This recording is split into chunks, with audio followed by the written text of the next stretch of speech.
नमस्कार, the horror files में आपका स्वागत है। इस चैनल पर आपको डरावनी और भूतिया कहानियां सुनने को मिलती है। अगर आपको ऐसी कहानियां पसंद है तो हमारे चैनल को सब्सक्राइब करना न भूलें। तो चलिए अब पढ़ते हैं आज की कहानी। रात घना अंधेरा था, एक ऐसा अंधेरा जो खुद में भारी और रहस्यमय महसूस हो रहा था। मैं मोहन एक ट्रक ड्राइवर था जो कई लंबी यात्राएं कर चुका था। उस रात हालांकि जो कुछ हुआ उसने मेरी सुरक्षा की भावना को हिला दिया। मैं एक अंतहीन राजमार्ग पर गाड़ी चला रहा था। ट्रक की हेडलाइट्स की हल्की रोशनी में सड़क की धुंधली रूपरेखा ही दिख रही थी। मेरे साथ मेरे छोटे दोस्त रामू था, जो अभी अभी कॉलेज छोड़कर मेरी मदद के लिए मेरे साथ आ गया था। रामू की संगति मुझे हमेशा पसंद आती थी। वो लंबी यात्रा में एक अलग ऊर्जा लेकर आता था। अरे मोहन, रेडियो को थोड़ा जोर से चालू करो। रामू ने यात्री सीट से आवाज लगाई। मैंने रेडियो का नॉब घुमाया और एक पुराने रेडियो स्टेशन की आवाज के साथ गूंजता संगीत हमारी यात्रा में भर गया। ट्रक के इंजन की गुनगुनाहट के साथ ये आवाज सामान्य और सुकून देने वाली लग रही थी, लेकिन कभी कभी शांति तूफान से पहले का संकेत बन जाती है। घड़ी में 12 बज चुके थे और हम हाईवे के एक सुनसान हिस्से पर पहुंच चुके थे। सड़क के दोनों ओर पेड़ खड़े थे जो पहरेदारों की तरह दिख रहे थे। मैंने सीट पर थोड़ा पीछे की ओर झुकते हुए सड़क को ध्यान से देखा। हालांकि मेरी आंखें धीरे धीरे नींद के करीब जा रही थी। तभी अचानक रामू की आवाज ने मेरी नींद को तोड़ा। क्या तुमने कुछ सुना? रामू ने पूछा। मैंने रेडियो की आवाज कम की और पूछा, तुमने क्या सुना? मुझे लगा कि मैंने ट्रक के पीछे से कोई आवाज सुनी है। रामू ने कहा, क्या तुम डरे हुए हो? मैंने हंसते हुए जवाब दिया।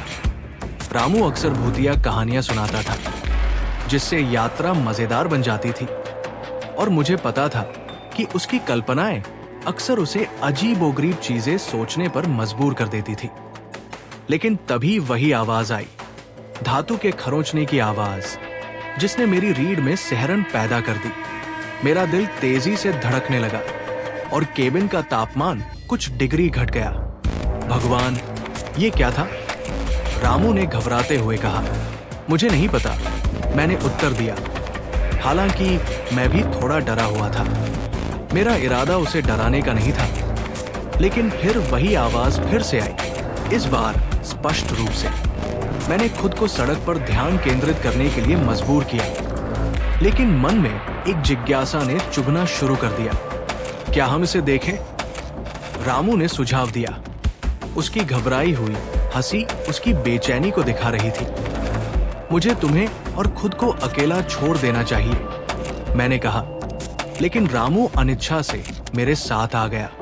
हम ट्रक के किनारे खड़े हो गए जहां पेड़ हमारी छाया बना रहे थे।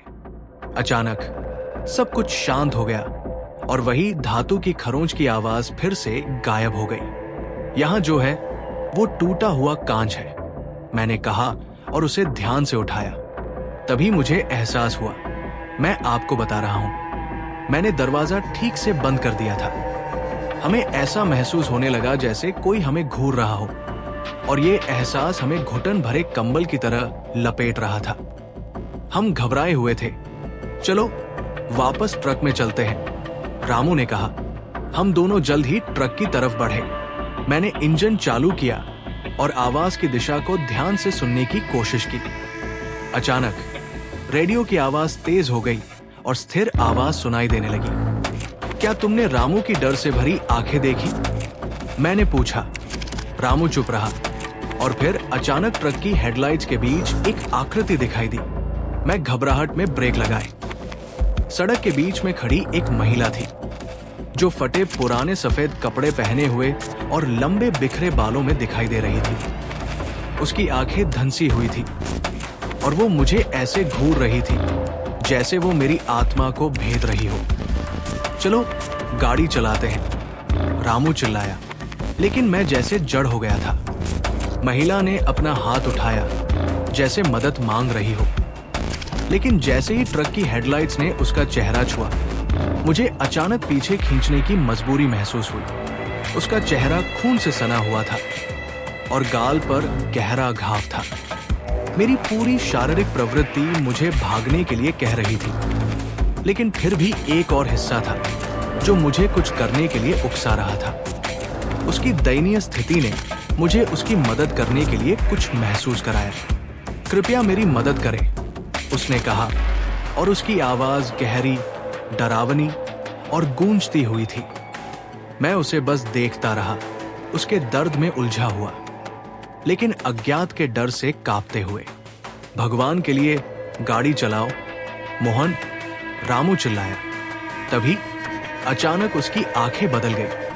मुझे लगा जैसे वो मेरी ओर देख रही हो, जैसे वो मेरी सारी कमजोरियों और मेरे भीतर छिपे अंधेरे को देख रही हो। मैंने तुरंत प्रतिक्रिया की और अपना पैर गियर पर रख दिया।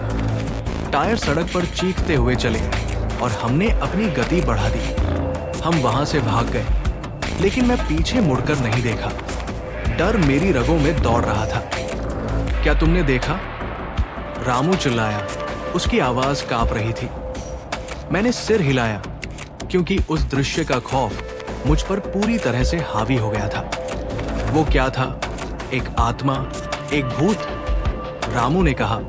उसका चेहरा पीला पड़ चुका था। हमें पास की किसी सीमा तक पहुंचना चाहिए। मैंने सिर हिलाया, पूरी तरह से वहां से दूर जाने की तीव्र इच्छा महसूस करते हुए।